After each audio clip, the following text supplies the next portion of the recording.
আজকে ছিল রাখি বন্ধন, আর এইদিকে দেখো রাখি বন্ধনের জন্য আয়োজন স্টার্ট হয়ে গেছে, পুরি ভাজাভাজি শুরু হয়ে গেছে। আর আজকের মেনুতে ছিল পুরি, আর এইদিকে দেখো চিকেন, আর ছিল চানার ঘুগনি, আর সাথে ছিল মিষ্টি। আর এইদিকে আমি দেখো রেডি হয়ে গেছি রাখি পরাবো বলে।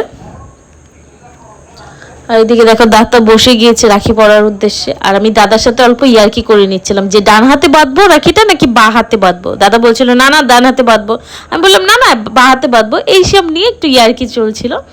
তো যাই হোক, এদিকে দেখো আমি রাখি বাঁধা হয়ে গেল আমার। আমি উঠে যাচ্ছিলাম, দাদা বললো বস বস বস। তারপরে দাদা আমাকে একটা গিফট দিয়ে দিল, আর এদিকে দেখো দাদা খেতে বসে গেছে। আর এইদিকে আমি আরেকটা দাদাকে পড়াতে চলে এসেছিলাম। দাদার অফিস ছিল আজকে, তো ফিরতে ফিরতে অনেকটাই লেট হয়ে গেছে, তাই অনেকটাই রাত হয়ে গেছিলো দাদাকে পড়াতে পড়াতে।